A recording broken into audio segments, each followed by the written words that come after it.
very much like my daughters. Don't tell her. I'm kind of talking about I don't know. It's not saying you, but I think my daughter has the ADHD. All the day she kind of be very hip hop and very excited, and then when everything she talk is just in the like high tone, and then oh my goodness, and never stop for doing things. She's 13 already, and when she get home, she just make a sound, weird sound or normal sounds, and from there I can tell her days at school. Okay. When she was elementary school and she been working, okay, there's a boy is very naughty and kind of throw the snowballs against girls. And one day she did something on the boys, and since then the boys stopped doing the thing to the girls. What she did is she came with another girl and caught the boys and put the boy's head down into the snow pile. Since then it stopped. And in all the PE, and sometimes they have a test, right? I don't know because I didn't grow up here. Yeah. And kind of testing for feasibility and for the physical strength. She always, since her third grade, she always the top on his class, beat everyone, running for everything. So eventually the boys kind of scared of her.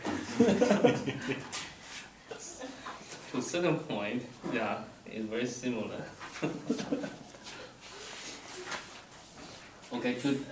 So this is what we did last week, and I introduced you the Cauchy's formula, and this is an implementation equations.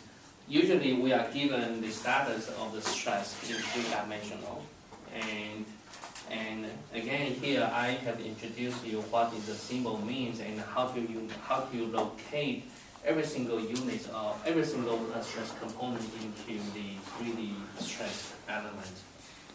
And also we are given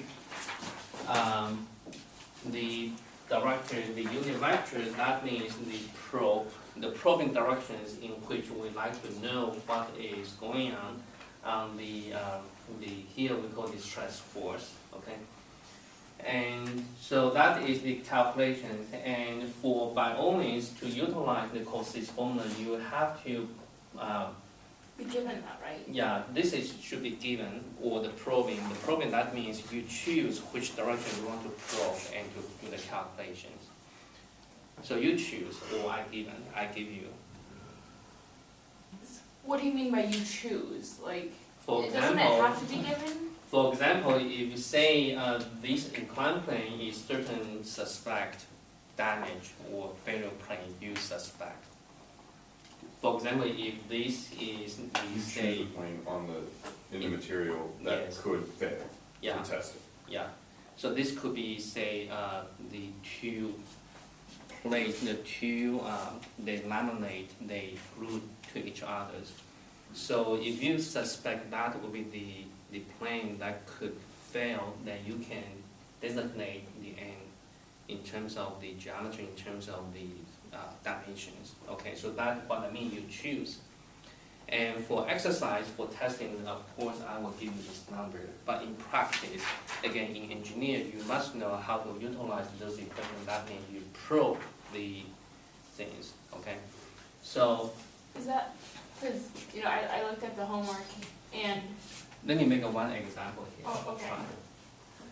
And so here is, for example, two-dimensional, and let me make into three-dimensional, okay? And say this is made of laminate wood, like this one. So here for each one, basically it's formed into laminate like this one, okay?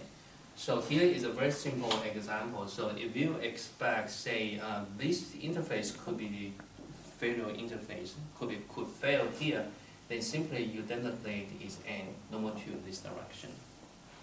Okay, you designate n normal to that plane, and then from there, you should be able to calculate the magnitude of the T1, T2, T3.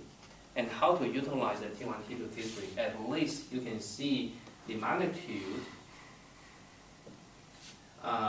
is equal to T1 squared plus T2 squared plus T3 squared. You can compare this magnitude at a different point or in different planes. Then the larger the force, this magnitude is, the more likely it's going to denominate at that phase. That be okay? Total force acting on Yeah. this section. Okay. And so that is what we have done last week. And so this one, I think at least this one can be combined with, I think, any one of you have taken ME 403? Now, probably next year, right? ME 403. Oh, machine design? Machine design. Because in machine design, probably you will learn a lot of the calculation, in particular to predict the reliability or the failure of the design. Although they didn't teach you how to design the system, but they teach you the tools how to analyze a design. And very likely those kind of the information you could be able to apply.